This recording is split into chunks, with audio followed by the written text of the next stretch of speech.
On today's show, we have Mr. Mack Brock. Mack, how are you, man? And Merry Christmas. I am doing great. You're the very first person to wish me Merry Christmas this year, so I There you received that. go. Now, are you one of those? Do you get into the holiday spirit early, or do you wait till right after Thanksgiving? I've always been a wait till after Thanksgiving guy, but my wife is not. And slowly over the years, she has just started to wear me down. So we started decorating, I don't know, maybe 2 weeks ago, something like that.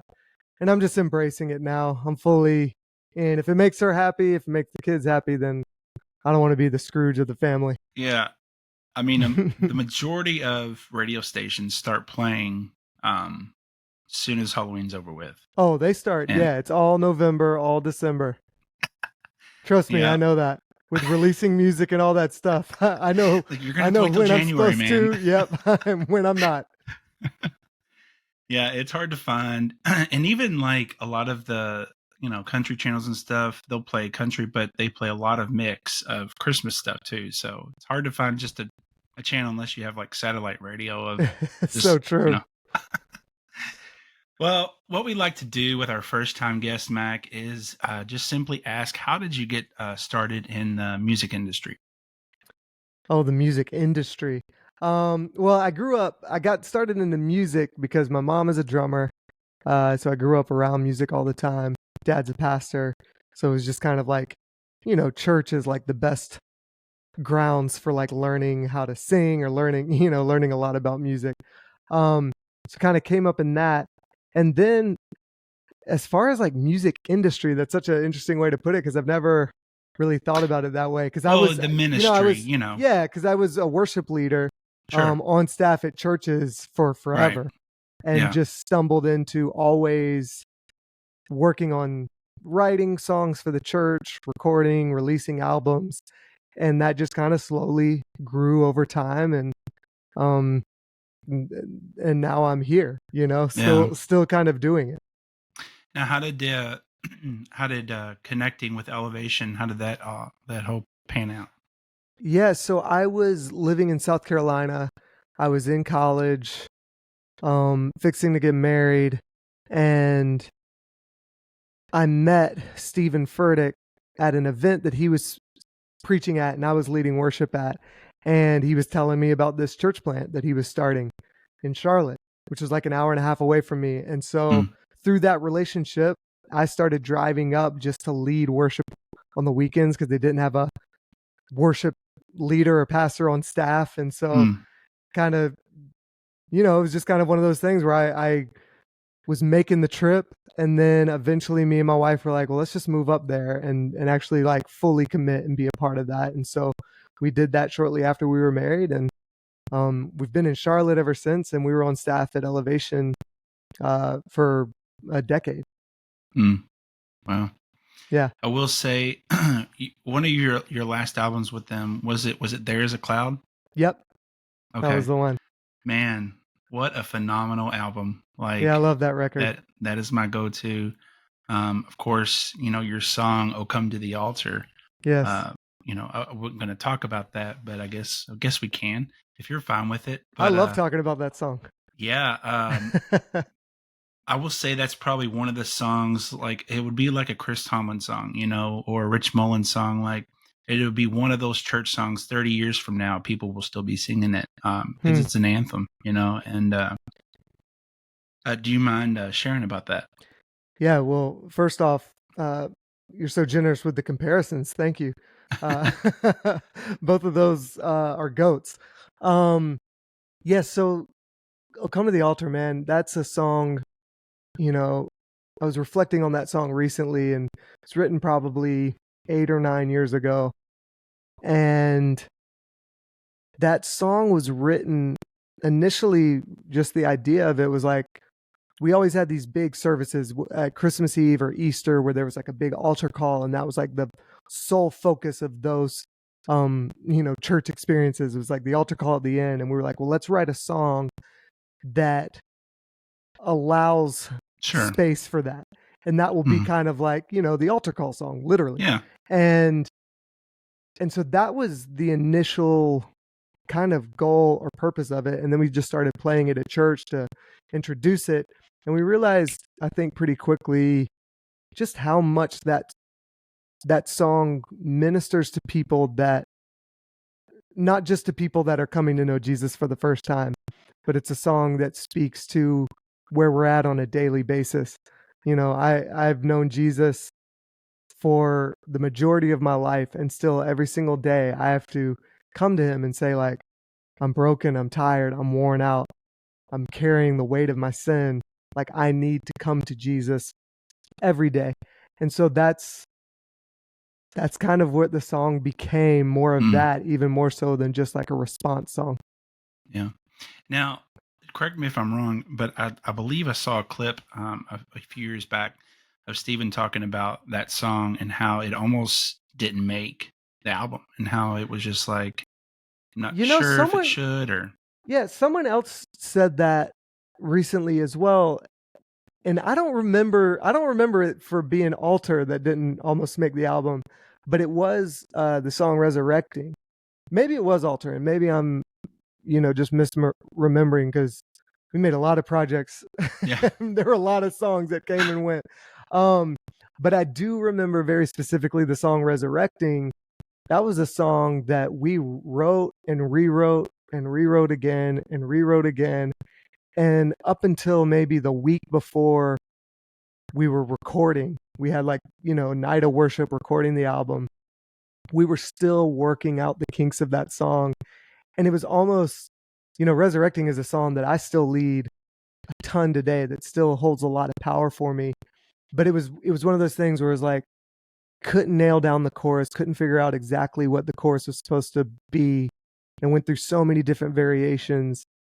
And we were almost like, hey, we don't need this song for this album. We have a ton of big ballads, or we have a ton of songs that kind of carry this type of energy. So we're fine if we don't include this. And I'm so grateful that we kind of pushed through and dug deep and didn't cut it, because that song still, it still means a lot to me right now. Yeah. It kind of reminds me of, I'm sure you've seen those articles. It's like, these big Hollywood movies, like Indiana Jones, for instance. I think it was like they reached out to someone else before Harrison Ford and they turned it down. And what would that movie be like if someone else played it besides Harrison Ford? And there was other movies like that too. And I was like, man, that would be weird. And so, when it comes to music as well, it'd be weird if those songs never got, out there. So it's so interesting. That's one of the mysterious things that I love about songs, and also infuriates me about songs, is you never know which ones are going to connect with people fully. There are a lot of songs that I've written that I thought would connect and just did not. More of those than not. But you just never know. And so it's just so interesting to see the lifespan of a song, and when you put it out into the world, and what the Lord will choose to do with it. Yeah.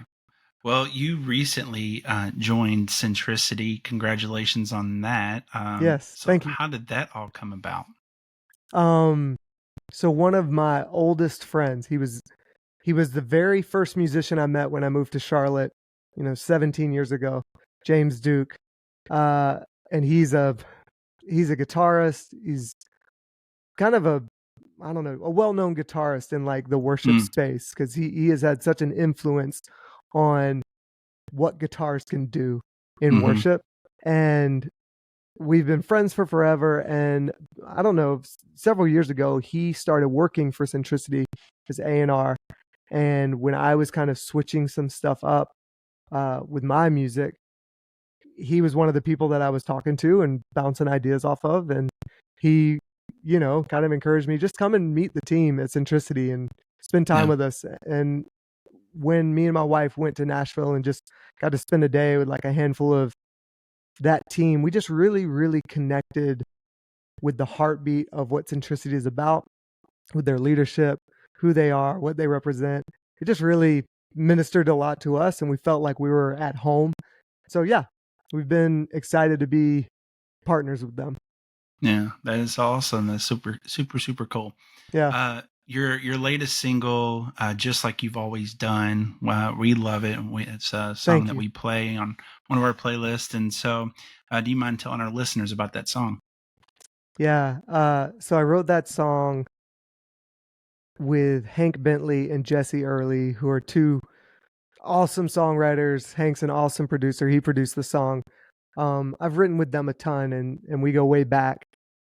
And I don't know. I'm sure you have a lot of artists that you talk to, and so I'm sure a lot of them talk about the songwriting room. When you're in Sure. a room with a couple of people and you're just kind of throwing out ideas and throwing out themes, and you don't really know what's going to come of it. And we had this idea. The first part of the song was this idea of just singing that yesterday, today, tomorrow, forever. You never change. And that was just something we kept singing over and over and over again. And that really spoke to me because when I talk about this song, I love talking about just the consistency of who God is and the steadiness of who God is. Because I'm a dad of three. My wife works full time. I'm all over the place. My world is very chaotic, and every day looks different than the last, and you never know Sure. what tomorrow's going to be, and you never know what season you're going to be in. And I find so much peace and just rest, and even just like a joy in really rooting myself in the consistency of God and faithfulness. That's one of my favorite qualities to sing about Jesus, because he is so faithful, and I've seen his faithfulness in my life so many times. And so just to say that, to say you're the same as you were in Bible times, you're the same as you were in my life when I saw you move years ago, that's the same God that is with me right now in today. That's the same God that's going to be with me in tomorrow in the unknown. And so just finding that kind of foundation built the rest of the song. And that's Mm, where we, started singing like, you're still doing these things. You're still working miracles. You're still fighting for us. You're still right beside us, just like you've always been. And so, yeah, that's kind of the heart of the song. And it's something that I like, especially with worship music. It's very easy to get lost in themes or get lost in like, what actually are we singing about? Because there's so many right. broad topics that we can talk about when it comes to Jesus. And so even narrowing it down to that specific thing just gets me stoked. I like singing Yeah. it. I like declaring it. Yeah. Well, Mac, when we have guests on, we will let our listeners know who we are interviewing. And this is a fan based podcast. And so we had one of your fans reach out to us. Rob from New Hampshire would like to know the story behind your song, I Am Loved. Ooh, Rob. Man, that song is such an important song to me. And it's so funny. That's a song that I was almost sleeping on, where sometimes you write a song that means a lot to you personally, but you're like, I don't know if this song will connect in the way that it connects to me to anybody else. Um, Especially because it's kind of like singing some things that are almost a little bit like awkward to say, like there is no disappointment in your eyes. There's only pride. Like saying that out, like when you sing that, it carries a lot of weight to me, but I was like, I don't know if that's like a odd thing to sing if anybody else wants to say that. Um, but man, for me, growing up in the church, my parents were so good at kind of protecting me from just being a pastor's kid and being, I don't know, looked at a certain way or received a certain Sure. way in the church. But that inevitably happens at some point or another. And especially in my own relationship with Jesus, I really wrestled as a kid, and I still wrestle today with having this distorted image of the way that God sees me. And so much of my perception is that God is this like, not even like angry up in the sky, but just kind of like, oh, you're dealing with this again? Like, shouldn't you be over this by now? Shouldn't you have like moved on from this struggle by now? Um, you're letting me down like again. Like I've always wrestled Mm, with that. And so I Am Love came out of this place of like, I need to receive this. I need to say like, no, like Jesus loves me fully. He Sure. sees who I am. He sees all the dark corners of my heart, and he still says, I value you so much, and you are a treasure to me, and I love you so much. And that's just that's the story of my life, that I have to continue to receive that. And that's kind of what that song, that's a lot of the heartbeat of like where that song came from. Yeah. Mac, what like songs like Just Like You've Always Done, I Am Loved, Oh Come to the Altar, you know, can go on and on and on. But how does the writing process look when you go to writing? Do you gather people in a room and you say, let's write, or is it multiple things? Do you like record voice memos on your phone, or have dreams, or just how does that look like, the writing process? Too many voice memos on my phone that I forget to label, and I don't know what they are, and it takes me forever to go through them all. It's a mixture of, there's definitely moments where inspiration hits, where you feel inspired and something's going off in your brain, and you have to get to a piano or get to a guitar and sit down and just kind of rattle off whatever's in your brain. For me, I've found that I am more productive though when I actually just like put it on the calendar, when I don't wait for inspiration to hit. And I encourage any songwriter to do this.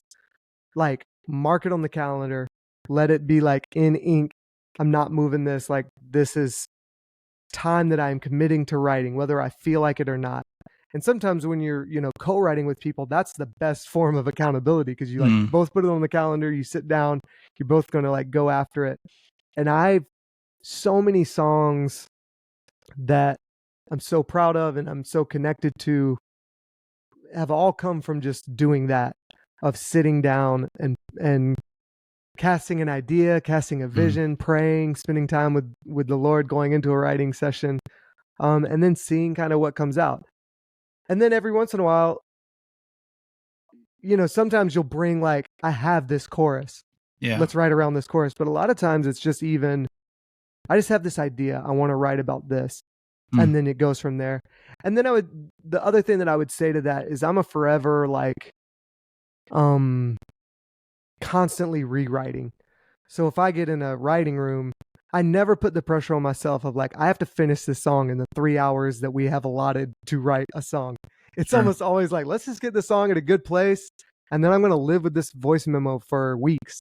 Yeah. And anytime I sit down or anytime it pops in my head, I'll try to solve the little problems that I've start picking up on in the song.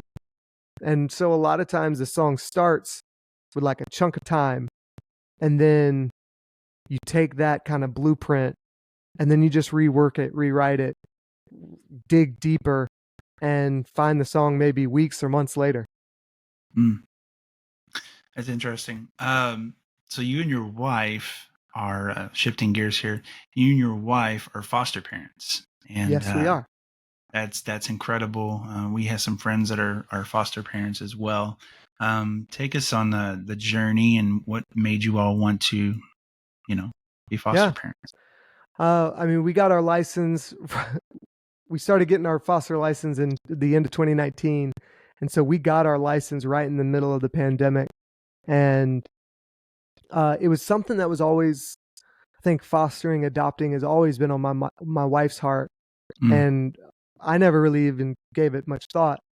But I told her I would like read the books and take the classes if she wanted me to do that. And I would say, I always tell people like, I gave a bunch of little yeses along the way that ultimately resulted into the big yes of saying like, this is what I feel like is on my heart as well. And this is what the Lord is kind of teaching me. And so, yeah, it was that. And we became licensed foster family in 2020, and got our first and only placement in the summer of 2020. And our foster son, Z, has been with us for, almost 3.5 years now. And so that has been a journey in and of itself. But it's been amazing. And the Lord has taught me and Meredith so much through that process, and just even through loving Z and our whole family, our kids included. Hmm. Just what that journey has been. It's been really powerful for us. Now, how long is the average? I mean, I guess it differs every case, but how long do you normally have a child? Yeah, I mean it does differ for every case, and we didn't know when, basically the social services calls you and says, hey, we have this child, they need a place to stay. It could be a week, it could be a month, it could be 6 months, it could be 3.5 years. We Mm, don't know. And that's, again, I think, like, where we just have to trust, okay, we're going to say yes to this. We don't know what yeah. the outcome is going to be, but we'll say yes to it. And what's crazy too is, looking back, I haven't even thought about this in a long time, but there were several cases before Z came to live with us that we got phone calls and we're like, hey, we have this case. Yeah. Would you say yes? And we would say yes, but then they might have found like another foster family, or, because they kind of shotgun it out to all their licensed foster families and see who can accept. And so it's just interesting how you don't know what it's going to be. Um, but saying yes, yeah, it's just that it is a big yes, but it's also like you don't know how long it's going to be, or what the journey or the process is going to be. And for the most part, in foster care, the goal is reunification with the bio family, Sure. and you're a temporary foster family to take care of their child so that they can get them back and raise them. And so it varies from case to case. Well, yeah. Yeah. So, Mike, with our first time guests, we like to do a thing called favorite things, and I'm just going to give you a word, and you give me your favorite thing. Sound good? Okay, I'll try. What? I'm bad at these. I feel like I'm always bad at these rapid fire. Like, Yeah, yeah, my brain glitches, but I'm going to give you my best effort. yeah. Okay. What is your favorite food? Sushi. Sushi. Okay. So, specific type or? All sushi. I love it all. It's so good. Chris Kilala. I grew up hating sushi, and I went out to a place once with Chris Kilala, and he turned me onto it. And I don't know if I should thank him or disown him for making it obsessive now. There is a place down here where I live in Florida, and it's called Wave. And they have sushi burritos, Whew. and it's wrapped in the rice wrapper, and it's deep fried in tempura. I guess that's how you Yeah. say it, with shrimp and tuna and all kinds of good stuff, and it's got that spicy mayonnaise in it. Yeah, I need to stay away from waves. It's amazing. So good. Yeah. Do you have a favorite movie? I don't think I have a favorite. I really like the movie The Prestige. It's like Hmm. a Christopher Nolan movie. Sure. That's like one of his smaller movies, but I really like it, and I'm always just kind of in the mood to watch it. That's probably my Yeah. favorite. What about, is there a specific show that you like to watch or binge? Um, I mean, I watch Seinfeld every night. Yeah. That's the best. That's the highest bar for me.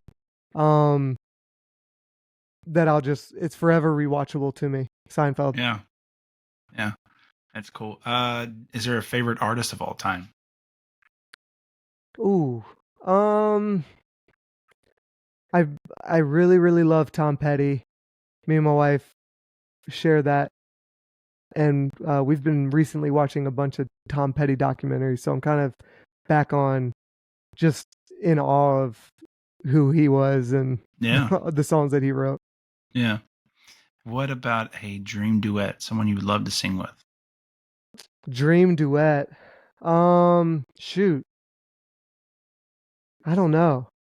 This is where I am drawing a blank. I'm trying to think of, like, I don't know. I don't know who I would like to sing with. There's so many people that I feel like I've gotten to collaborate with already that were like a dream, or like gotten to tour with or songwrite with, and those were outside of like my wildest dream. And so the fact that I've already gotten to do so much of that is amazing. So I can't think of anybody that's who I want to collaborate with. Is there a favorite ice cream flavor? Ooh, This is boring, but probably mint chocolate chip Okay. or like A lot of people raspberry say sherbet. vanilla, so that's pretty boring to me. Yeah, vanilla's. I mean, yeah, no thanks. Is there a favorite podcast that you like? I listen to the Bill Simmons podcast a lot. I listen to pretty much all just sports podcasts. Sure. That's all I listen to all the time. Yeah. But Bill Simmons is up there for me. Are you a North Carolina fan? College? No, I grew up in South Carolina, so I'm a Gamecock. Okay. And a Panthers fan, which is sad. Gamecock fan, that's sad. I'm a Hornets fan, that's sad. So Yeah. it's been a long time since I've had like a happy sports experience, but I'm still committed and hanging in there. Does Michael Jordan still own the Hornets or no? He sold his majority stake. He sold that. Okay. But he's still like a minority owner, which I don't really. I love Michael Jordan. Think he's amazing. Don't love him as an owner. Yeah. I'll just go ahead and say that. I wish he would just sell the whole thing. But I love you, Mike. If he's listening, I want some rings. Is there a Bible verse that's speaking to you right now? Ooh, one specific verse. You know, I come back to this verse a lot. There's a verse in Hebrews. I mean, this is a verse that is like my favorite verse, so I feel like it's just one that's always like I'm always coming back to. It's in Hebrews 7 that talks about the law makes nothing perfect, but a greater hope was found in Jesus, and that is going back to even what we talked about with I Am Love. That feeling of like I have to strive to earn God's love. I have to strive to earn God's approval. That verse really just reminds me like it's not the law that makes anything I do perfect. It's nothing that I can achieve or nothing that I can do on my own. Yeah, that's good. Mack, what is next for you and how can our listeners keep up with you? What's next for me is I'm finishing my record. So I don't know when this airs, but in the new year, I'll start releasing more music and then eventually an album probably later in the spring. And easiest way to keep up with me is just all the social stuff, YouTube, Instagram. I think I have a TikTok, but I don't post much on it, but a friend of mine does. MySpace. Yeah, MySpace, Friendster. You can follow my live journal where you can download my music on Napster. Yeah, lay out all my thoughts. Yeah, all the normal places. Yeah. Well, to wrap up, I'd like to see if you'd be willing to share something that God's been doing in your life, maybe even recently, that would help build our listeners' faith. Man, I think me and my wife, just this whole fall season, we have been like in the thick of parenting. That's been the biggest part of our life. I have a son who's in middle school, and then we have a daughter who's in 3rd grade, and then our foster son Z, who's 3.5. And so I feel like we're just like in all the stuff as parents. And a lot of times it just feels like overwhelming. It feels you don't know if what you're doing is the right way to do it. You don't know if what you're doing is breaking through or if you're planting good seeds or whatever. And I think like the Lord has just really, really been teaching me to be present, to love my kids, to like do all the things that like I can do, but I can't control the outcome.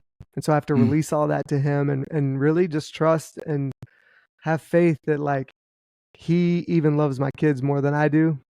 He's for my kids more than I am. And so I can rest in that. And I don't have to, going back to that striving thing, I don't have to strive or like force trying to gain control, even when it comes to my kids. That's good. Well, Mack, thank you so much for chatting with me. And if I had any advice for you, it would be maybe after this next album in the spring, you should do like a Tom Petty cover album. Let's do it. Hey, I would love that. I used to, I haven't done it in a long time, but I used to always do like a cover just like on my phone on the anniversary of like when he passed away. But I forgot to do one this year. I should go back and do it maybe a month late, 2 months late. But love Tom Petty. He's the best. That's right.